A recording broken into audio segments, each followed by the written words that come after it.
नमस्ते दोस्तों। आज का ये वीडियो मैं एक पूरी ईमानदारी से बना रही हूँ और ये एक ऐसे है जिसमें मेरा कोई उद्देश्य नहीं है। पर कई बार हमारा मन करता है कि ज़िंदगी जो हमारे सामने तस्वीरें ला रही है, जो अनुभव ला रही है, उन्हें हम शेयर कर दें, शायद किसी का भला हो जाए। तो दोस्तों, आज मैं जो बोलने जा रही हूँ वो बहुत ही पर्सनल सी चीज़ें हैं और शायद हम सभी की ज़िंदगी में कहीं ना कहीं वो चीज़ें हो रही होंगी। ये ज़िंदगी में जो हमारे रिश्ते होते हैं ना, ये एक प्यार और संवेदनशीलता से जुड़े हुए होते हैं। मैंने कभी बचपन में एक टीवी शो में सुना था कि रिश्ते ना पौधों की तरह होते हैं।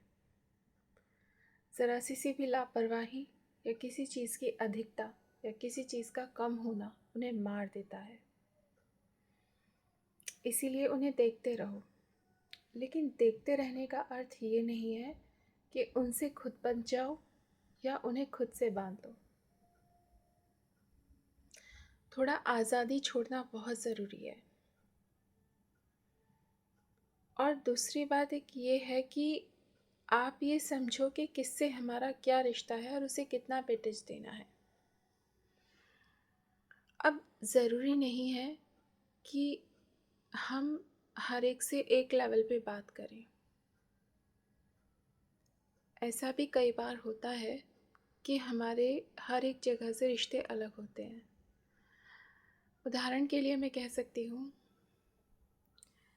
कि वो कज़न्स जो हमारे घर के पास रहते हैं और हमारे घर के ही एक हिस्से में रहते हैं, उनसे हमारी एक अंडरस्टैंडिंग अलग हो सकती है, अच्छी है या बुरी है, पर वो बहुत ज़्यादा शार्प होगी। दुश्मनी भी बहुत खुल के होगी और दोस्ती भी बहुत खुल के होगी। लेकिन कहीं विदेश में रहते हुए या कहीं दूसरे शहर से आने वाले या कभी कभार फ़ोन करने वाले से एक अलग रिलेशनशिप होगी। ठीक वैसे ही मैं ये मानूँगी कि मेरे बच्चों से मेरी रिलेशनशिप एक अलग होगी, लेकिन मेरे बच्चों के बच्चों से मेरी एक रिलेशनशिप अलग होगी। मेरे बच्चे मेरी रिस्पॉन्सिबिलिटी भी होंगे, उन्हें सुधारना भी मुझे है, संभालना भी मुझे है। लेकिन जो मेरे बच्चों के बच्चे होंगे ना, उनकी एम्पायरिंग से मैं फ्री रहूँगी, क्योंकि उन्हें उनके भविष्य की ज़िम्मेदारी, उन्हें पालने की ज़िम्मेदारी उनके माँ बाप के ऊपर है। अब तो मुझे खुलकर उनके साथ समय बिताना है, अच्छा करना है। उनके साथ मेरी कोई रिस्पॉन्सिबिलिटी नहीं जुड़ी है। रिस्पॉन्सिबिलिटी मेरी तब जुड़ेगी जब उनके माँ बाप नहीं रहेंगे और भगवान ना करे वो वक्त कभी आए। क्योंकि मुझे मेरे याद है, मेरी एक दोस्त की 12th स्टैंडर्ड में ही शादी कर दी गई, क्योंकि उसके फादर की डेथ हो गई थी। जब उसके पापा की डेथ हो गई तो उसके दादाजी ने ये सोच कर कि अब उनकी उम्र भी कितनी है, उन्होंने अपनी पोतियों की शादी करनी शुरू कर दी और बहुत जल्दी उन्होंने अपनी तीनों पोतियों की शादी कर दी। कि उनका फ़ैसला था और काफ़ी हद तक सही भी था, क्योंकि वक्त ने उनके रिटायरमेंट टाइम पे उन्हें एक बहुत बड़ी रिस्पॉन्सिबिलिटी से बांध दिया था। भगवान ना करे किसी पे ऐसी रिस्पॉन्सिबिलिटी आए। लेकिन अगर माँ बाप सही सलामत हैं तो हम क्यों ज़बरदस्ती उनके अनुभव हो जो है माँ बाप होने के नाते उनमें हम अपनी इंटरफेरेंस करते हैं। शायद हमें उन्हें छोड़ देना चाहिए, हस्तक्षेप नहीं करना चाहिए। इस रिश्ते की खूबसूरती इसी में है कि इसमें सारा मीठा मीठा खाने को है, कड़वा कुछ भी नहीं है। यहाँ आपको टोकने की ज़रूरत नहीं है, कुछ कहने की ज़रूरत नहीं है। बस आराम से जो चल रहा है ठीक है, अच्छा है। एक बार अपना बचपन फिर से जी लो, वो वाली स्थिति है। यहाँ कोई जिम्मेदारी नहीं है, जबकि अपने बच्चों के साथ वो जुड़ी होती है। जब कोई बच्चा फ़ेल होता है ना, कोई ये नहीं कहता कि इसकी दादी फ़ेल हो गई या इसके दादा फ़ेल हो गए, उसके माँ बाप फ़ेल होते हैं। और ये बहुत ज़रूरी चीज़ है समझने की। ठीक वैसे ही बहुत सारे लोग कहते हैं बहू बेटी हो गई, बहू को बेटी बनाना है। नहीं होती कोई बेटी। बेटियां बेटियों की जगह होती हैं, बहुएं बहुओं की जगह होती हैं। और ऐसा नहीं है दोनों में से किसी पर फोर्स ना हो, दोनों पे फोर्स होता है, लेकिन अलग अलग टाइप का होता है। बहू पर एक परफॉर्मेंस प्रेशर रहता है क्योंकि अब वो होने वाली मालकिन है, और उसकी किसी भी बात को ज़्यादा सीरियसली लिया जाएगा क्योंकि जहाँ वो आई है वहाँ के लोग उसे पहले से नहीं जानते, वो भी पहले से नहीं जानती। तो ये एक अजनबी सा रिश्ता है। इन दोनों को एक दूसरे को समझ समझा के डेवलप करना है। और जो बेटियां होती हैं ना, वो परिवार का हिस्सा होती हैं। फ़र्क एक ये है कि बहू को आकर रिस्पॉन्सिबिलिटीज़ लेनी ज़्यादा होती हैं और बेटियां खुद को की रिस्पॉन्सिबिलिटी पेरेंट्स के ऊपर बहुत होती है, क्योंकि यहाँ उनकी ज़िंदगी के निर्णय, उनकी ज़िंदगी को कैसे किस पटरी पर लेकर जाना है उसमें साथ देना, सलाह देना, मशवरा देना, मार्गदर्शन देना और उनको सपोर्ट करना, ये पेरेंट्स का जॉब है।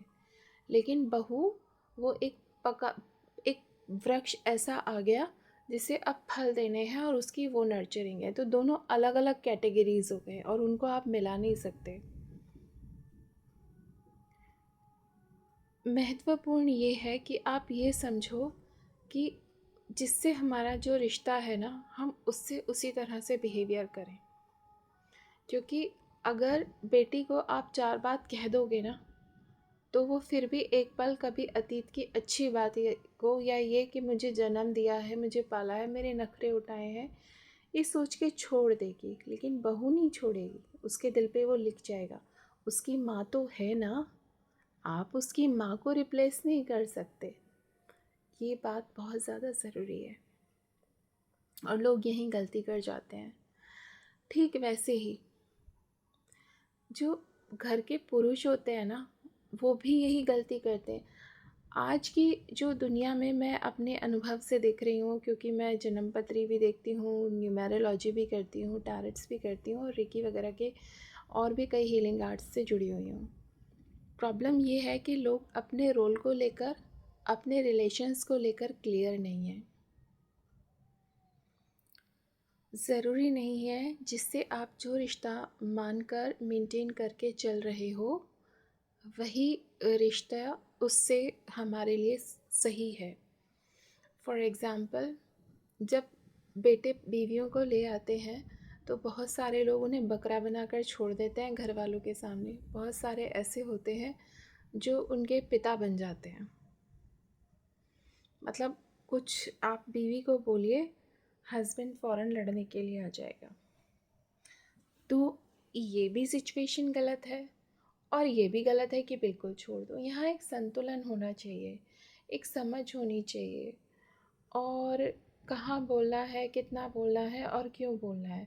और दूसरी बात एक ये है कि आप रिश्तों को रिप्लेस मत करो। अगर वाइफ आ गई है तो ऐसा नहीं है कि अब आपकी सिस्टर की वैल्यू ख़त्म हो गई, माँ की वैल्यू ख़त्म हो गई, पेरेंट्स की वैल्यू ख़त्म हो गई, या सारा समाज ख़त्म हो गया।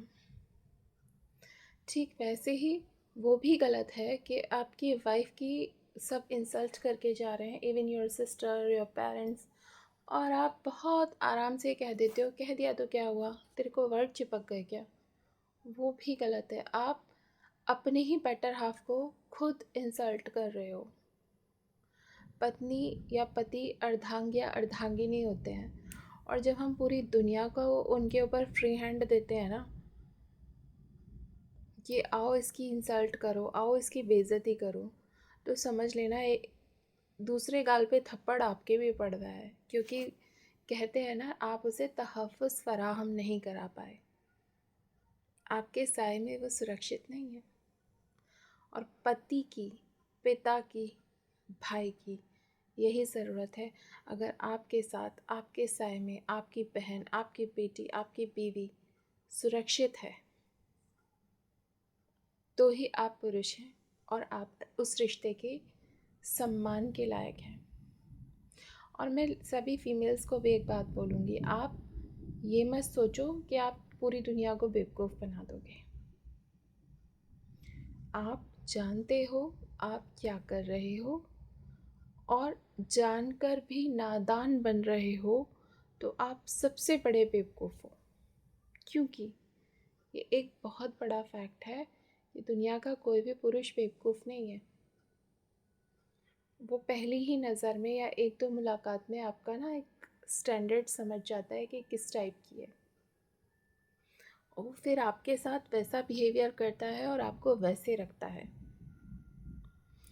वो ये समझ लेता है ना कि एक बार इसको मैंने अगर छूट दे दी अपनी फैमिली पे, तो ये मेरे भी सर पे नाचेगी, कंट्रोल में नहीं आएगी। तो वो आपको सप्रेस करके रखेगा, आप ये मान के चलो। और अगर उसने देख लिया कि इसका तो दब्बू नेचर है, दैन डेफिनेटली वो फिर भी सप्रेस करेगा आपको। तो बैलेंस हर रिश्ते में बहुत ज़्यादा ज़रूरी है। ठीक वैसे ही जैसे हम बहुत ज़्यादा खाते हैं तो भी बीमार पड़ते हैं, नहीं खाते हैं, कम खाते हैं तो भी बीमार पड़ते हैं। और प्रॉब्लम यही होती है जब हम असंतुलन करते हैं। ये जो सारे दिन फ़ोन लेके रिश्तों की गुलगुली करते रहते हैं ना, मैं इस टेलीफोन को बहुत ख़राब इन्वेंशन मानती हूँ। ये तब तक ठीक था जब तक ये महंगा था, क्योंकि तब तक ये टाइम पास नहीं बना था। लेकिन आज ये मुसीबत की जड़ बन गया है, और इसकी वजह से प्रॉब्लम्स 1000 गुना बढ़ गई हैं। क्योंकि पहले कभी जो प्रॉब्लम होती थी उन्हें एक लेटर में लिखकर अपने घर वालों के या अपने दोस्तों के, हम जिनसे सलाह लेते हैं, हम भेजा करते थे। तो इतने लेटर लिख के वो पोस्ट होने जाता था ना, प्रॉब्लम हम सॉल्व कर चुके होते थे।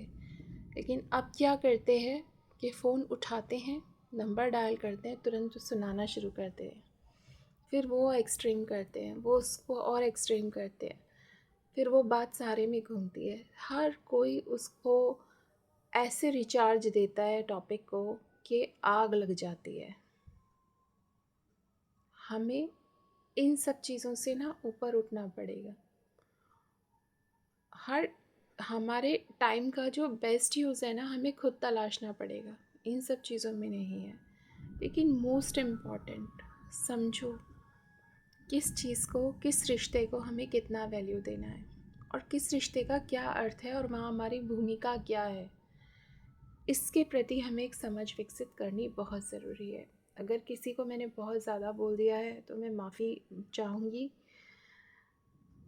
बाकी ज़िंदगी है, चलती ही रहेगी। थैंक यू, आपने मुझे इतनी देर बर्दाश्त किया, क्योंकि आजकल सबसे मुश्किल यही है कि जो मैंने कड़वी बातें कही हैं ना, इन्हें सुनने वाला कोई नहीं है। Thank you. ऋतु कौशल, आपकी दोस्त।